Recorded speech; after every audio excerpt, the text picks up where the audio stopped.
Hi, I'm Code Gains, and for the last 3 years I've been building my own Vulkan game engine in C++. Now, to convince myself it was all worth it, I'm making an actual game with it. This is probably a terrible idea, but it will be a lot more interesting than just opening Unreal Engine and clicking New Project. Before we begin, let's give this project a name. At least for now, I'll call it Icosahedron. First things first, the tool that will allow us to make the game. My engine is called Chord. Chord Engine is essentially a learning project for Vulkan C++ development. The reason why I'm making this game with my engine is not technical, it's personal. It's nowhere near as capable as a commercial game engine, but that's not the point. I built it to understand how games work from the ground up, and now I want to see if it's capable of supporting a real project. I'm not bound by timelines or expectations. I do this to have fun in my own masochistic way. But what kind of game are we actually building? I honestly don't know. Yet. And I think the answer will become clearer as I start building it. Let us begin. I've always enjoyed building physics simulations, so naturally this game is going to revolve around physics. The first thing to do after implementing PBR was to make sure the engine can still run my demo scenes such as the particle simulation. It does. Now, it was time to add some basic editor tooling. I want to be able to create and delete entities, add components, assign meshes, modify values, etc. These changes will be a part of a two-sibling window system called Registry Viewer that interacts with entities and Entity Viewer that interacts with entities' components. Let's define the starting idea of our game for now.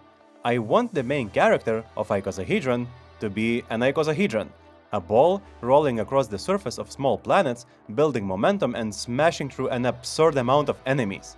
In my heart, I already feel what I want this game to become, but turning that feeling into reality won't happen in an instant. It's going to be a long, iterative part of my life for me building it and for you watching it come together. Every game has to start somewhere. Mine starts with two spheres. The first real challenge is to make a physics-based player controller. Not only that, it has to feel satisfying and intuitive to control the ball. My first iteration was functional. Instead of directly translating the player across the surface, I wanted movement to emerge naturally from rotation and friction. The controls only decide which direction the ball should try to rotate, torque builds angular velocity, and friction converts that rotation into movement along the planet's surface. One awesome consequence of this approach is that you can build up a ridiculous amount of rotational energy before suddenly launching yourself into the skybox. I already love this. The player also isn't glued to the planet. As soon as it loses contact with the surface, gravity simulation takes over. I haven't fully explored what that means for the game yet, but I have a feeling it will become a pretty important mechanic later on. Planets. While I was testing the movement, I remodeled the planet into a subdivided icosahedron. It reads much better visually, and it also reinforces the flat shaded art direction I have in mind. I want everything in this world, the player, the enemies, the environment, even the visual effects, to be built from simple geometric shapes. I probably spent hours just rolling around this planet, tweaking the physics parameters and experimenting. As much fun as I was having, rolling around on an empty planet isn't much of a game. It was finally time to add the first enemy. Say hello to... I don't know what the enemies are called yet. If you have any ideas, let me know in the comments. While you're already down there, there's this button that starts with subscribe. And here it goes, off to space, and never back, which is a scary thought. Anyway, the obvious solution was to make the enemies obey the same rules as the player. As soon as they lose contact with the planet, gravity takes over and starts pulling them back to the surface. This is also the moment where I started enjoying the controls. I found myself driving around this planet, punching this ball for absolutely no reason. The controller still needs work, but for the first time it felt less like an engine demo and more like a beginning of an actual game. Okay, more enemies. Looks like they should collide with one another too. That's better. Now, more. 20 frames per second. Excellent. It smells like an optimization is in order. We'll pretend we didn't see that for now and continue adding gameplay. I've added a health component to enemies and can damage them with collisions. The damage goes both ways, of course. With the basic combat working, I wanted to add another enemy. This one doesn't roll around on the planet. It floats above the ground and charges up before zapping the player. The first version looks pretty odd, but that's fine. Right now, I'm much more interested in getting the mechanics working rather than making everything look pretty. Speaking of looking pretty, the game was becoming quite difficult to read. Everything is lit by the sun, but nothing really feels grounded. Objects look like they're floating, and it's hard to judge distance and height. It's finally time to implement shadows. I'd never written a shadow mapper before, but the underlying idea seemed quite simple. Before the main PBR pass, the scene is rendered from the light's perspective, using an orthographic camera. This pass doesn't render colors, it only records how far every visible surface is from the light, storing that information in a depth texture. Then, during normal rendering, every fragment asks one simple question: can the light actually see me? If something else is closer to the light, this fragment is in a shadow. The first result was extremely blocky. I was trying to fit the entire planet inside a 2000 by 2000 shadow map, so each texel represented a huge chunk of the planet. My temporary solution was to reduce the size of the orthographic camera's view. That means distant objects won't cast shadows anymore. For a prototype, it's a compromise I'm perfectly happy with. After fixing a handful of other issues with shadows, I finally ended up with something that looked respectable. While I was already touching the renderer, I also enabled MSAA. Smooth. It looks so cool. Not only that, it is much easier to understand what is happening. I no longer look out of place on the planet. I still don't know how I will solve the visibility problems on the dark side of the planet. Maybe someone in the comments will have ideas for that. Let's get back to fixing the collision performance. More enemies meant more collisions. More collisions meant 20 frames per second. The problem was simple. Every enemy was checking for collisions against every other enemy. Most of those checks were completely unnecessary. We're going to apply a classic optimization technique called spatial partitioning. The simplified idea is this: instead of treating the world as one giant list of enemies, we divide it into a 3D grid. Each cell is twice the size of the largest enemy, so an enemy only needs to check collisions against other enemies in its own cell and the neighboring cells. This restored our framerate to acceptable limits.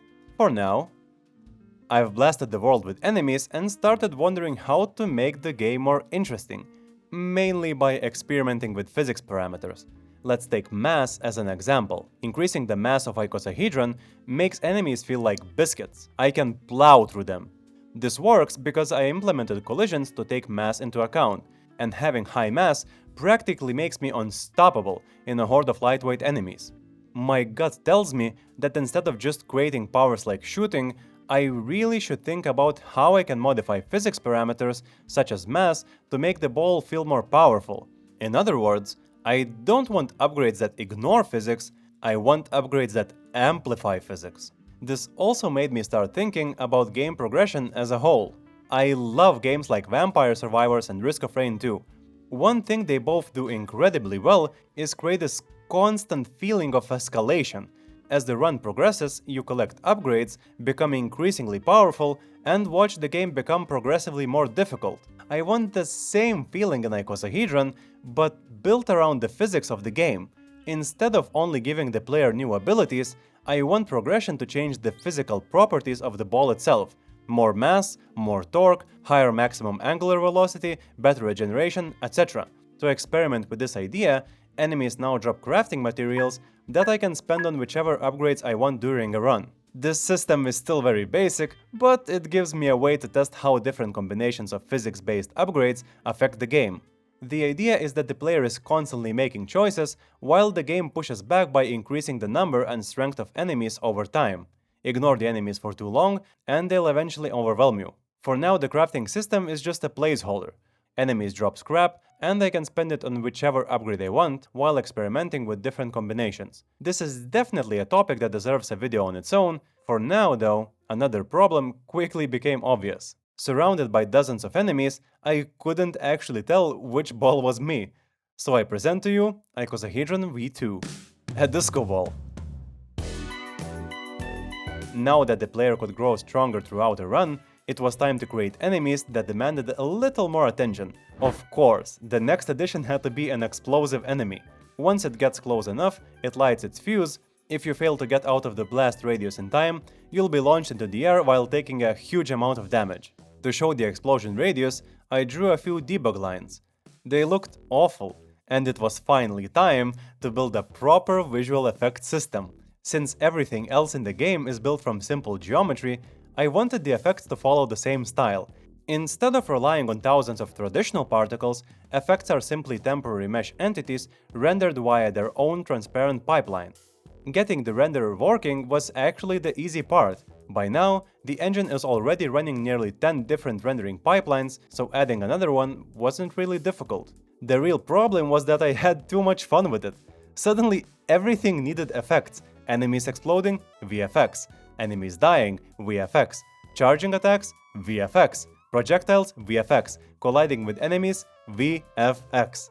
I honestly must say that I love this pipeline. It somehow just fits within the game very well. While experimenting, one effect kept catching my eye. Whenever enemies died, they left behind this purple, voidy looking effect. So I started wondering, what if it wasn't just an effect? What if this was actually where the enemies came from? And it accidentally suggested a potential mythology for this world: the Void.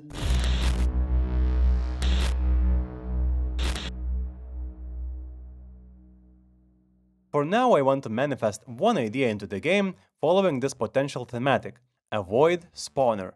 Instead of enemies appearing one at a time, a Void spawner opens a portal and throws an entire horde into the planet.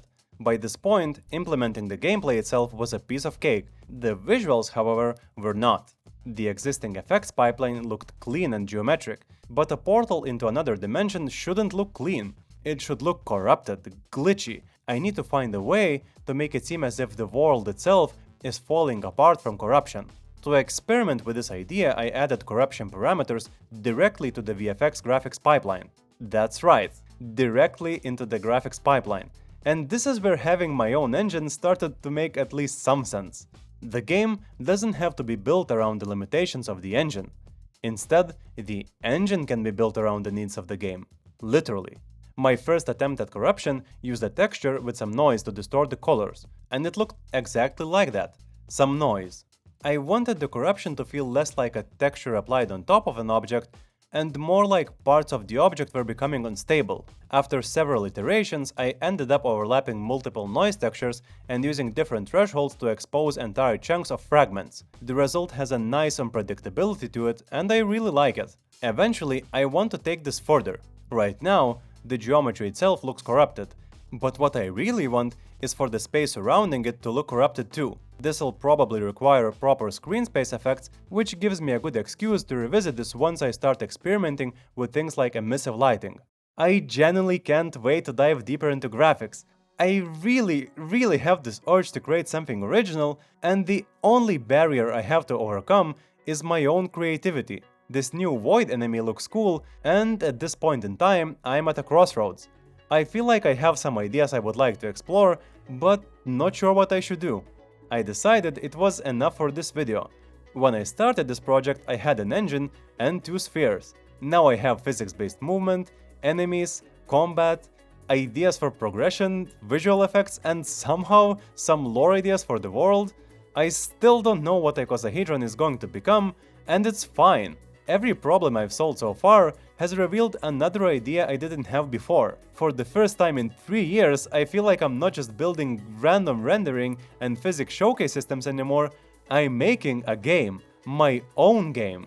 There are already so much more ideas I want to explore, more enemies, more physics, more graphics, more ways to break everything I built so far, but that's another time. I hope you found this interesting and maybe even learned something new. Let us continue next time. See ya!